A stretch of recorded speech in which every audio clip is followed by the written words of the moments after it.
Hello students, hope you all are fine. Today we are going to continue our chapter number 13 of class 12 history, and this is the part 2 of this chapter, and the previously we have completed our past part 1 and the link will be available in the description. You may check from there. So let us continue.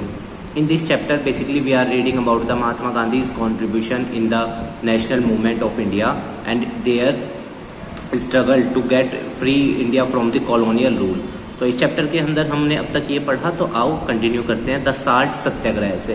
नमक जो कानून या नमक कानून के खिलाफ जो दांडी मार्च महात्मा गांधी जी ने किया था, उसके लिए अब हम इसमें पढ़ेंगे। In the end of December 1929 the Congress had it's annual session in the city of Lahore. Congress का एनुअल सेशन कहाँ हुआ? लाहौर शहर के अंदर हुआ। Two main things in the meeting, दो मेन मुद्दे इस मीटिंग के अंदर उठाए गए। Jawaharlal Nehru emerged as the president leadership to younger generation. Jawaharlal Nehru क्या चाहते थे कि अब कांग्रेस की जो प्रेसिडेंटशिप है वो यंगर जनरेशन को भी दी जाए। सेकंड, इम्प्लीमेंटेशन ऑफ पूर्ण स्वराज, मतलब भारत के देश के ऊपर अब भारतीयों का राज होगा, अंग्रेजों को हमें यहाँ से भगाना है और पूर्ण रूप से भारत की स्वतंत्रता और संप्रभुता पे किसी और देश का राज नहीं होगा। 26 जनवरी 1930 independence day was celebrated with the national flag being hoisted in different parts and patriotic songs being sung। 26 जनवरी 1930 को कांग्रेस ने आज़ादी दिवस मनाया और झंडा फहराया भारत का, और देश भर में देशभक्ति के सॉन्ग गाए गए। और याद रखना, इसीलिए हमने अपना संविधान 26 जनवरी 1950 को, जो 26 जनवरी डिसाइड हुआ था वो इसीलिए हुआ था। क्यों? क्योंकि 26 जनवरी 1930 तक कांग्रेस आज़ादी दिवस मना रही थी। इस चीज़ को मतलब 26 जनवरी को, इसीलिए हमने अपना संविधान भी 26 जनवरी 1950 को ही लागू किया। ये 26 जनवरी दिन इसीलिए चुना गया था।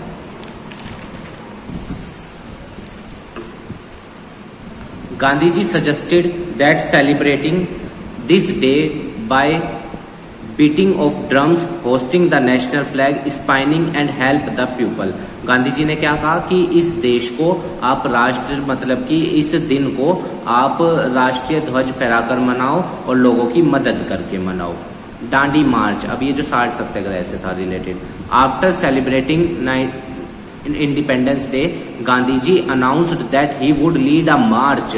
उन्होंने अनाउंस किया कि वो एक यात्रा निकालेंगे to break most disliked laws in British India, जो भी मतलब गलत कानून अंग्रेजों ने बनाए हुए हैं उसके खिलाफ। Which gives the authority to state in the manufacture and sale of salt. नमक के उस पे वो लगता था ना टैक्स, तो उसके खिलाफ गांधी जी ने कहा कि हम दांडी मार्च निकालेंगे, यात्रा निकालेंगे।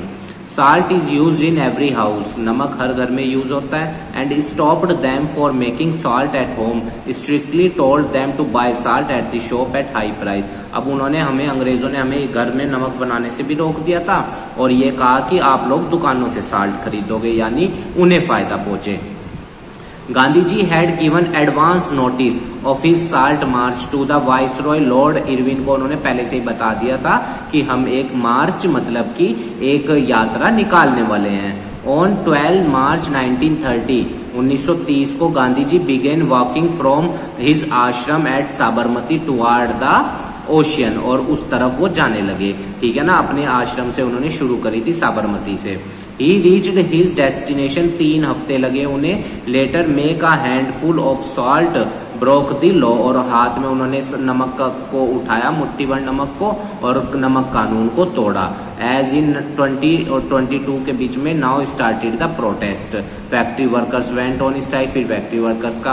अच्छा, ये भी याद रखना, इस दांडी मार्च में गांधी जी के साथ स्टार्टिंग में 72 वॉलेंटियर्स थे और 385 किलोमीटर गांधी जी इसमें चले पैदल, और 240 माइल, किलोमीटर में पूछेगा 385, कंपटीशन में दोनों याद रखना।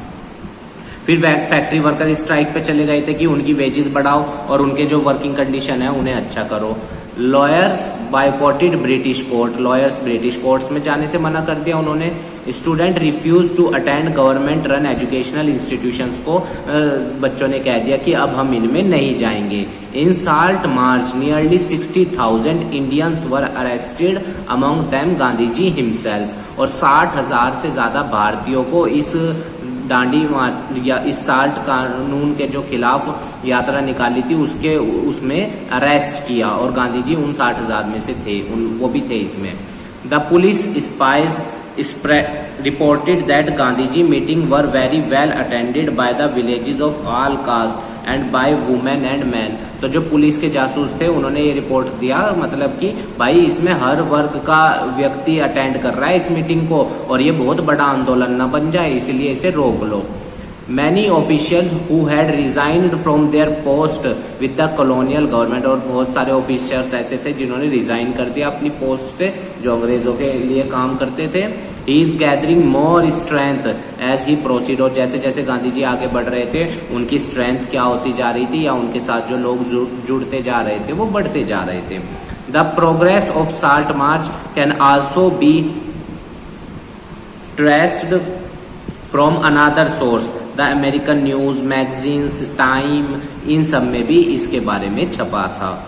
Dialogues, the salt march was notable, उल्लेखनीय, फॉर एटलीस्ट 3 रीजन, 3 कारणों की वजह से वो बहुत इंपॉर्टेंट था। First, Mahatma Gandhi came into the world attention, दुनिया भर का ध्यान अब महात्मा गांधी की तरफ आकर्षित हुआ, उनकी आइडियोलॉजी को उन्होंने समझना शुरू किया। The March was widely covered by the European and American press, और यूरोपियन और अमेरिकन प्रेस ने इसके बारे में, इस यात्रा के बारे में अपने न्यूज़पेपर्स में प्रिंट किया, मतलब छापा। सेकंड, दूसरा कारण, it was the first national activity in which women participated in large number, और ये पहली ऐसी एक्टिविटी थी जिसमें महिलाओं ने भी बढ़ चढ़कर अपना योगदान दिया था। और क्योंकि देखो महिला, women is also equal to a man ना, आर्टिकल 14 हमारे संविधान का इस बात को कहता है आज के दौर में, उस वक्त भी था, पर थोड़े से स्टीरियोटाइप लोग जो थे उनकी सोच थी कि वुमेन्स आर वीक्ड, पर ऐसा नहीं है, they are also much capable as a man. Kamala Devi Chattopadhyay had persuaded Gandhi ji not to restrict the protest to man alone, Kamala Devi ने गांधी जी को समझाया कि आप इस प्रोटेस्ट को सिर्फ पुरुषों तक ना रखो, इसमें महिलाओं को भी इन्वॉल्व करो ताकि वो भी आवाज उठा सकें। और सही भी था, क्योंकि देखो नंबर्स भी बढ़ते लोगों के और मतलब कि संख्या बल भी बढ़ता, और दूसरा ये भी होता कि भाई महिलाओं को भी इक्वल रिप्रेजेंटेशन या अधिकारों की बात जो चलती है वो आगे बढ़ती। Third, it was the Salt March which realized the British that their Raj would not last forever, और ये एक चैलेंज बना अंग्रेजों को कि अब उनका शासन व्यवस्था और ज्यादा लंबे समय तक नहीं चलेगा। तो टेबल कॉन्फ्रेंस होती है, round table conference. At least the British government convened a series of round table conference, 3 हुई थी, याद रखिएगा, ठीक है, लंदन के अंदर। The first meeting was held in November 1930, इसकी डेट याद रखिएगा, कंपटीशन में पूछता है, पर ये फेल हो गई थी। क्यों? क्योंकि main leaders of the country were absent, जो हमारे देश के इंपॉर्टेंट नेता थे वो इसमें गए नहीं। Gandhi ji was released from jail इन जनवरी 1931 में गांधी जी को जेल से आजाद कर दिया गया। Several long meeting done with the viceroy and they agreed with some condition and called the Gandhi-Irwin Pact, और गांधी-इरविन पैक्ट 1931 में किसके बीच में हुआ था? लॉर्ड इरविन के और महात्मा गांधी जी के बीच में हुआ था। सिविल डिसओबीडेंस मूवमेंट, सवन्य अवज्ञा आंदोलन, would be cancelled, all prisoner released, और सारे कैदियों को छोड़ दिया गया, और साल्ट मैन्युफैक्चर अलाउ कर दिया गया कि आप नमक वहां से अलाउंग दी सी शोर से, मतलब समुद्र के पास वाले इलाकों से नमक बना सकते हैं और उस पर कोई टैक्स नहीं लगेगा। तो देखो फाइनली मिला ना अपना हक, जब हम आवाज उठाते हैं तो हक मिलता है। The pact was criticized because Gandhiji was unable to obtain a commitment to political independence for Indians। अब इस समझौते को सही नहीं माना जाता, क्यों? क्योंकि इसमें ये बात नहीं उठाई गई कि आप हमें पूर्ण रूप से आजाद करो, पूर्ण स्वराज का कंसेप्ट लागू करो। सेकेंड राउंड टेबल कॉन्फ्रेंस हुई, दूसरी टेबल कॉन्फ्रेंस 1931 में। Gandhi ji represented the Congress and told his parties representation of all of India, और मतलब कि उन्होंने बताया कि मैं कांग्रेस को और पूरे भारत को रिप्रेजेंट कर रहा हूं इसमें। But it was opposed by 3 parties के ने इसका अपोजिशन किया कि नहीं, जैसे मुस्लिम लीग 1906 में जो बनी थी, who claim to represent the Muslim minority, वो ये कहने लगे कि नहीं भाई, गांधी जी पूरे भारत का रिप्रेजेंटेशन नहीं कर रहे, मुस्लिमों का रिप्रेजेंटेशन हम कर रहे हैं। प्रिंस थे जो who claimed that the Congress had no authority in their territories, जो राजा महाराजा थे वो ये कहने लगे कांग्रेस का उनकी टेरिटरी में कोई अधिकार नहीं है और हम अपना रिप्रेजेंटेशन खुद करेंगे। B R Ambedkar who argued that Gandhi ji and the Congress did not really represent the lowest caste, और बी आर अम्बेडकर जी ने कहा कि भाई इस जो गांधी जी रिप्रेजेंटेशन कर रहे हैं उसमें लोअर कास्ट वालों की तो बात ही नहीं की गई। तो यानी तीन जो व्यक्ति थे, मुस्लिम लीग, प्रिंसेस और बी आर अम्बेडकर जी, उन्होंने अपने हक की आवाज उठाई कि भाई बी आर अम्बेडकर जी ने कहा मुझे लोअर कास्ट का भी आप इसमें रिप्रेजेंटेशन करो, प्रिंस वालों ने कहा कि भाई आपकी हमारी टेरिटरी में कोई वो नहीं है चलेगी, और मुस्लिम वालों ने कहा कि मुस्लिम लीग वालों ने कि हम तो भाई मुस्लिमों का रिप्रेजेंटेशन हम कर रहे हैं, गांधी जी नहीं कर रहे हैं। दिस कॉन्फ्रेंस ये भी फेल्ड होगी और गांधी जी वापस भारत आ गए। इन 1935 a new government of India act, very important question, संविधान पे सबसे ज्यादा प्रभाव भारत सरकार अधिनियम 1935 का ही पड़ा है। आप गवर्नमेंट ऑफ इंडिया 1935 के बारे में जरूर पढ़िएगा। In 1935 a new government of India Act promised some of the representative government, इसके अंदर क्या था कि चलो ठीक है रिप्रेजेंटेशन हम देंगे, जो जनता के द्वारा चुने गए लोग होंगे उनको अधिकार होगा और हम इलेक्शंस कराएंगे ताकि जो लोग हैं वो जनता के द्वारा चुने जा सके। 2 years later, 2 साल बाद इलेक्शन हुए और कांग्रेस को बहुत बड़ी जीत लगी हाथ। नाउ 8 out of 11 प्रोविंसेस, 11 में से 8 प्रोविंसेस किसके कंट्रोल में आ गए थे?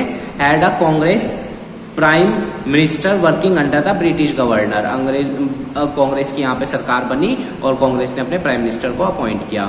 इन सितंबर 1939 सेकेंड वर्ल्ड वॉर शुरू हुआ जो 1945 तक चला। Congress decided to help Britisher, Congress ने कहा कि हम अंग्रेजों की मदद तो करेंगे इफ दे प्रोमिस्ड, अगर वो ये वादा करेंगे वो भारत को आजाद कर देंगे।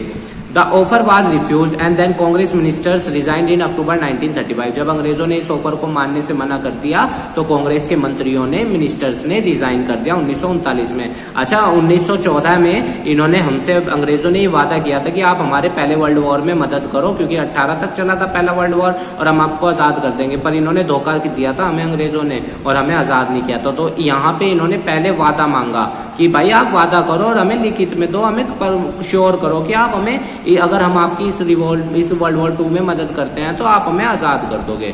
और वर्ल्ड वॉर 2 के स्थिति या उसके बाद के परिणामों को आप पॉलिटिकल साइंस की वीडियोस में देख सकते हैं, प्लेलिस्ट में अवेलेबल है। In March 1940 the Muslim League passed a resolution committing itself to the creation of a separate nation. अब मुस्लिम लीग ने बवाल मचा दिया कि भाई हमें तो अलग देश चाहिए और रिजोल्यूशन पास कर दिया, और उस देश का क्या नाम होगा? Pakistan. Now it had become a three-way struggle between the Congress, the Muslim League and the British। अब कांग्रेस अपना स्ट्रगल करेगी, मुस्लिम लीग अपना स्ट्रगल करेंगे, वो अलग देश की मांग कर रहे हैं, और ब्रिटिशर्स अपना स्ट्रगल करेंगे, वो कंटिन्यू करना चाहते हैं अपने शासन व्यवस्था को। In 1942 sir Stafford Cripps come to India, वो भारत आए, टाइड to compromise the Gandhi ji and the Congress के बीच में, ताकि वो क्या कर सके? एकजुटता को बना सके। देखो गांधी जी हमेशा से पार्टीशन के खिलाफ थे, तभी तो उन्होंने सर्वोदय का कंसेप्ट या फिर वो कॉटेज इंडस्ट्री या फिर देश को जोड़ के रखने की बात करते थे, क्योंकि देखो जब भी देश टूटता है ना तो इकोनॉमिक लॉस तो होता ही है, साथ में लाइफ का भी लॉस होता है। 10 lakh people died just because of this stupid partition. क्यों? क्योंकि कुछ लोग अपना फायदा देख रहे थे, जैसे मोहम्मद अली जिन्ना, ऐसे लोग। क्विट इंडिया मूवमेंट, तो let us continue. Mahatma Gandhi decided to launch his third major movement against British rule. उन्होंने अपनी थर्ड आंदोलन शुरू किया, भारत छोड़ो आंदोलन 1942। इसकी डेट याद रखना, कंपटीशन में पूछता है। गांधी जी को जेल कर दिया गया और जेल भेज दिया गया। यंगर एक्टिविस्ट ऑर्गेनाइज्ड स्ट्राइक, तो जो यंग लोग थे उन्होंने इस स्ट्राइक को आगे बढ़ाया। जैसे Jayaprakash Narayan participate actively in this movement, Jayaprakash Narayan ji ने अपना बहुत इंपॉर्टेंट योगदान इसमें दिया, इस आंदोलन में। Quit India movement was a mass movement, lack of ordinary Indians participated in it, और लाखों साधारण भारतीयों ने इसमें पार्टिसिपेशन किया। Young was most attractive who in very large number left their colleges to go to jail, और बहुत बड़ी संख्या में युवा लोगों ने अपने कॉलेजों को छोड़ दिया और जेल जाने के लिए तैयार हो गए। देखो कितना बड़ा कंट्रीब्यूशन देश के लिए। We should be like this, हमें भी अपने देश के लिए ऐसा ही करना है, महान बनना है, इस देश को महान बनाना है, इस देश के लिए, इस देश को करप्शन फ्री बनाना है, वो सब चीजें अपना महत्वपूर्ण या फिर ईमानदारी से अपनी जिम्मेदारियों को पूरा करके। Jinnah had his colleagues in Muslim League ठीक है, worked at expanding their influence, और जिन्ना के जो कलीग थे वो मुस्लिम लीग के मेंबर्स थे, वो उसको आगे बढ़ाने में कार्य कर रहे थे। In June 1944 Gandhi ji was released, Gandhi ji को छोड़ दिया गया जेल से। Gandhi ji tried to overcome gap between the Congress and the League, जो मुस्लिम लीग और कांग्रेस के बीच में गैप थे, गांधी जी ने उस पे उनको खत्म करने के लिए काम किया। कैबिनेट मिशन भारत आया 1946 में, ठीक है, बहुत इंपॉर्टेंट, याद रखिएगा। और आप मुझे बताइएगा क्रिप्स मिशन के अंदर जो 3 मेंबर्स थे वो कौन कौन थे, उनके नाम आप मुझे कमेंट बॉक्स में बताइएगा जरूर। Jinnah demanded for Pakistan and called for a direct action day. अब जिन्ना तो पीछे पड़ ही गए कि भाई मुझे तो मेरा देश दो। ऑन 16 अगस्त 1946 ब्लडी रियॉट्स, दंगे हो गए स्टार्टेड कलकत्ता के अंदर हिंदू मुस्लिम्स में। The violence spread to rural Bengal, गांवों में भी फैल गया, Bihar, united providence and Punjab तक ये फैल गया। United providence means Uttar Pradesh. In February 1947 lord Mountbatten become new viceroy, और 1947 में भारत के नए वाइसरॉय कौन बने, लॉर्ड माउंटबेटन। अच्छा, लॉर्ड माउंटबेटन देखो बचाना चाहते थे देश की टूटने से बच जाए। आप पार्टीशन 1947 मूवी देखना, आपको समझ में आएगी ये सारी चीजें। Mountbatten tried to convince, Mountbatten ने कोशिश करी कि जिन्ना को भी समझाया जा सके और मतलब हमारे लीडर्स को भी कांग्रेस के, कि भाई पार्टीशन सॉल्यूशन नहीं है। देखो यानी यहाँ पे माउंटबेटन चाह रहे हैं कि देश ना टूटे।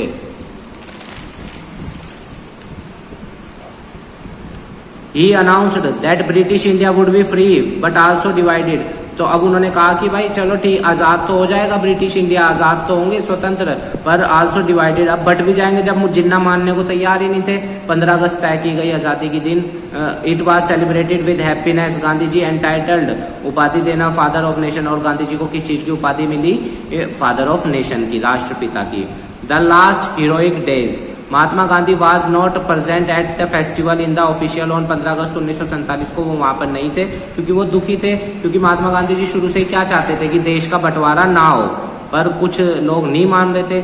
ही was in Calcutta but did not celebrate it, was in 24 hour fast, और वो 24 घंटे के मतलब व्रत पर गए, फास्ट रखा उन्होंने। क्यों? क्योंकि देखो एक ऐसा लीडर जो देश को यूनाइट रखना चाहता है, देश के सभी समुदायों को। आज नहीं हम लोग यूनाइट हैं, आज नहीं हमारा कॉन्स्टिट्यूशन हम लोगों को यूनाइट करके रखे हुए है, पर उस टाइम के अगर वो जिन्ना ना दिक्कत देते या फिर जो ओल्ड लीडर्स थे, तो क्या कुछ आज भी हम सब एक ही होते, और जो इतनी सारी प्रॉब्लम्स हमारे और हमारे नेबर्स के बीच में क्रिएटेड है, क्या वो फिर होती अगर पार्टीशन ना होता।